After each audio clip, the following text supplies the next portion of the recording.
নমস্কার। আম আজকে আমি ক্লাস 8 এর একটি বাংলা বিষয় অর্থাৎ বাংলার একটি অধ্যায় নিয়ে আমি আলোচনা করব। তারাপদ রায়ের লেখা একটি চড়ুই পাখি। চতুর চড়ুই। চতুর চড়ুই শব্দের অর্থ হচ্ছে একটি চড়ুই পাখি। সে খুব অত্যন্ত চালাক এবং আম ধুরন্ধর ধরনের একটি চড়ুই পাখি। সে কি করছে দেখো, একটি চড়ুই এক এক ঘুরে ফিরে আমার ঘরেই বাসা বাঁধে। অর্থাৎ বাইরে যায় আসে, আবার সে ঘুরে ফিরে সেই লেখকের ঘরেই কিন্তু আবার সে ফিরে আসে। অর্থাৎ সে ফিরে আসে সেই একটা ঘরেতেই। অন্ধকার ঠোঁটে নিয়ে সন্ধ্যা ফেরে, সেও ফেরে। যখন আম, দিনের শেষে সন্ধ্যা নেমে আসে, তখন যখন প্রত্যেকটা মানুষ তাদের ঘরে ফিরে যায়, তখন সেইও কিন্তু ঘরে ফিরে আসে। অর্থাৎ লেখকের মনে হচ্ছে সে যেন তার যে সুন্দর যে ঠোঁট, সেই সুন্দর ঠোঁটে করে যেন সন্ধ্যা নিয়ে আসে। অর্থাৎ সেও যখন ঘরে ফেরে তখনই সন্ধ্যা নেমে আসে। তাই এখন লেখক বলেছেন যে সন্ধ্যা, সেও যেন ঠোঁটে করে সে সন্ধ্যাটাকে নিয়ে আসছে। অর্থাৎ দেখবা গ্রাম প্রকৃতি পরিবেশে, গ্রাম্য জীবনে বা গ্রামের যে যারা গ্রামে বসবাস করে, তারা দেখবে যে সন্ধ্যা লাগলে মাঠ থেকে সবাই ফিরে আসে। যারা মাঠে, হ্যাঁ, খেলার মাঠে যে সমস্ত বাচ্চারা খেলাধুলো করে, তারাও কিন্তু কি সন্ধ্যার আগে আগে তারা কিন্তু বাড়ি ফিরে যায়, তাই তো? তোমরা সেই যে চড়ুই পাখি, সেই চড়ুই পাখি দেখবা যে সন্ধ্যার আগে তারা কিন্তু যে যার বাড়িতে বা যে যার বাসায় কিন্তু তারা ফিরে যায়। তাই এখন লেখক বলেছে, দেখো কি বলেছে, অন্ধকার ঠোঁটে নিয়ে সন্ধ্যা ফেরে। অর্থাৎ লেখকের মনে হচ্ছে যে কি, যে যে চড়ুই পাখি, সেই চড়ুই পাখি তার ঠোঁটে করে তার যে সন্ধ্যা, সেই সন্ধ্যা নিয়ে আসে বা অন্ধকার নিয়ে আসে সে ঠোঁটে করে। তারপর দেখো কি আছে এখানে, এ বাড়ির খড়কুঠো, এ বাড়ির খড়কুঠো, ও বাড়ির ধান ছড়ায় শব্দের টুকরো। অর্থাৎ সে যে সন্ধ্যা লাগলে যে ঘরে ফিরছে, ঘরে ফিরে সময় সে কী করছে, এ বাড়ির থেকে খড়কুটো নিয়ে আসছে। খড়কুটো মানে হচ্ছে ওই ধানের যে ধান যে অবশিষ্ট মারা হয়ে গেলে, বা বিচুলি, হ্যাঁ, বা অবশিষ্ট যে শীর্ণটা থাকে বা অংশটা বা কাণ্ডটা থাকে ধানের, সেই কাণ্ডটাকে বা সেই গাছকে বলা হয় সে খড়কুটো। হ্যাঁ, তো সেই খড়কুটো কিন্তু সে বাড়িতে নিয়ে আসে। আবার কি নিয়ে আসে, ও বাড়ির ধান, খড়কুটো, এগুলো সে কিন্তু কুড়িয়ে কুড়িয়ে নিয়ে আসছে কোথায়, সেই লেখকের ঘরে। যখন লেখকের ঘরে নিয়ে আসছে, তখন নিয়ে এসে সে কি করছে, একটা স্থানে রাখছে এবং তার মুখ দিয়ে কি হচ্ছে, অনবরত আওয়াজ বেরোচ্ছে, কিচিরমিচির আওয়াজ। হ্যাঁ, দেখো কি বলেছে, শব্দের টুকরো ছড়ায়, শব্দের টুকরো। তা কিচিরমিচির যে আওয়াজ করছে চড়ুই পাখিটা তার মুখের থেকে বা মুখ দিয়ে যে আওয়াজ করছে, সেই মুখের কিন্তু কী করছে, মুখের আওয়াজ ছড়াচ্ছে, হ্যাঁ, ছড়াচ্ছে শব্দের টুকরো, কারণ আওয়াজ ছড়াচ্ছে তার মুখ দিয়ে। এবং কি করছে তারপরে দেখব, ঘর জোরে কিচিরমিচির গান। অর্থাৎ শুধু ঘরের মধ্যে কিচিরমিচির গান শোনা যাচ্ছে। কার?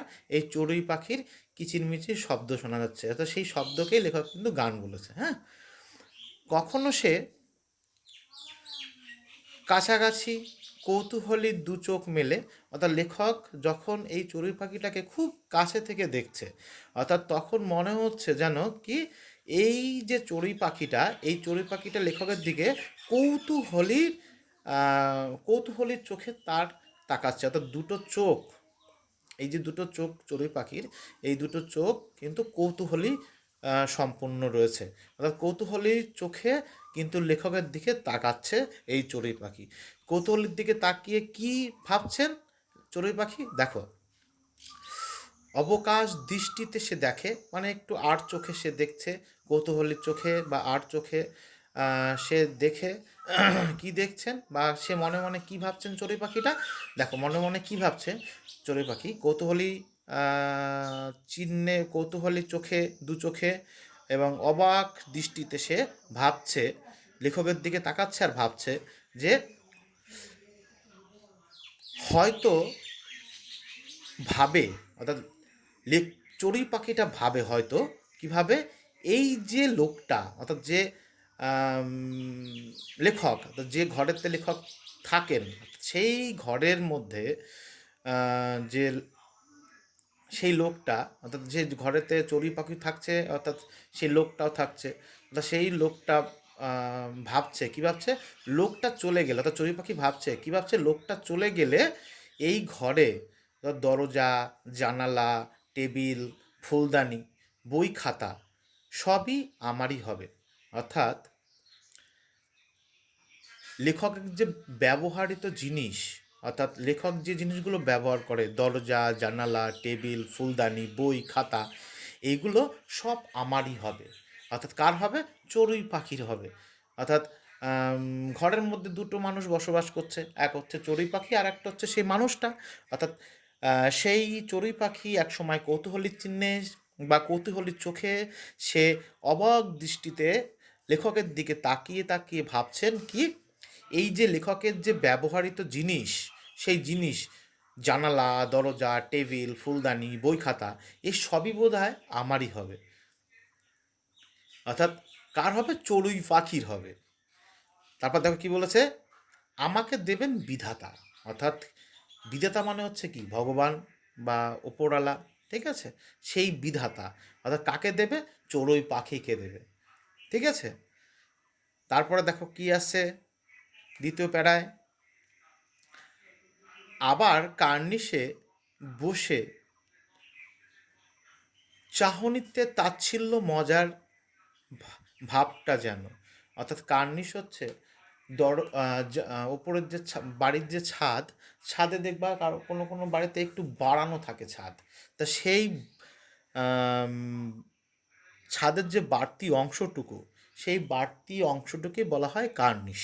সেই কার্নিশে বসে, অর্থাৎ আম, তাচ্ছিল্যের চোখে, অর্থাৎ মজার ছল করে, মজার মানে একটু মিষ্কি মিষ্কি হেসে, হুম, এরকম একটা তাচ্ছিল্য চোখে হেসে চড়ুই পাখি ভাবছে কি ভাবছে, অর্থাৎ এই বাজে ঘরে আমি, মানে এই বাজে ঘরে, এই বাজে ঘরে আছি নিতান্তই মজার শরীর, নিতান্তই মায়ার শরীর আমার তাই। অর্থাৎ যে ঘরটায় চড়ুই পাখি থাকছে, সেই ঘরটা এতটাই বাজে, অর্থাৎ আমার মায়ার শরীর বলে, অর্থাৎ আমার শরীরে মায়া বিরাজমান, হ্যাঁ, তার জন্যই কিন্তু আমি এই বাজে ঘরটায় থাকি। অর্থাৎ এতটাই বাজে, অর্থাৎ সেই বাজে ঘরটা আমাকে থাকতে হচ্ছে, কেননা কারণ হচ্ছে আমার মায়ার শরীর। এই ঘরটার উপরে বা এই ঘরের মধ্যে যে যারা বসবাস করছে তাদের প্রতি আমার একটা মায়া পড়ে গেছে। অর্থাৎ তার জন্যই কিন্তু আমি এখানে থাকছি, নইলে আমি এখানে থাকতামই না, এরকম ভাবছেন কে? এই চড়ুই পাখি। ইচ্ছে হলে আজই যেতে পারি ও পাড়ায়, এ পাড়ায় ও পাড়ায় পালেদের বসেদের বাড়ি। আমার ইচ্ছা করলেই কিন্তু আমি এখান থেকে চলে যেতে পারি। অর্থাৎ চলে গিয়ে ওপাড়ায়, ওপাড়ায় কাদের বাড়ি? পালেদের বাড়ি। এ পাড়ায়, সরি, এ পাড়ায় হচ্ছে পালেদের বাড়ি, ও পাড়ায় হচ্ছে বসেদের বাড়ি। অর্থাৎ পালেদের বসেদের বাড়ি গিয়ে সুন্দর, পালেদের বসেদের বাড়িগুলো হচ্ছে সুন্দর, সেই পালেদের বসেদের বাড়িতে গিয়ে কিন্তু আমি বসবাস করতে পারি। কিন্তু আমি যাচ্ছি না, কারণ হচ্ছে আমার একটা মায়া পড়ে গেছে, ঠিক আছে? তার জন্য আমি যাচ্ছি না। তা এই মজার ছলে বা তাচ্ছিল্যর স্বরে কিন্তু এই কথাটা চড়ুই পাখি বলেছে। তবুও যার না চলে এতটুকু দয়া করে পাখি, অর্থাৎ তবুও যা না চলে এতটুকু দয়া করে থাকে, অর্থাৎ লেখকের প্রতি, অর্থাৎ পাখি, অর্থাৎ চড়ুই পাখি কিন্তু দয়া করেছেন, হ্যাঁ, দয়া করে কিন্তু সে তার সঙ্গে, অর্থাৎ লেখকের সঙ্গে থাকছে বা ওই ঘরের মধ্যে কিন্তু থাকছে। রাত্রির নির্জন ঘরে আমি আর চড়ুই একাকী, অর্থাৎ রাত্রিবেলায় বা নির্জনের সময় বা যখন কেউ থাকে না, তখন শুধুমাত্র আমি আর কে চড়ুই একাকী, অর্থাৎ লেখক আর চড়ুই পাখি কিন্তু সেই ঘরটার মধ্যে থাকে, একাকী থাকে। রাত্রিবেলা যখন নির্জন কেউ থাকে না আশেপাশে, তখন এই চড়ুই পাখি আর হচ্ছে লেখক কিন্তু এই ঘরের মধ্যে একা থাকে। নমস্কার।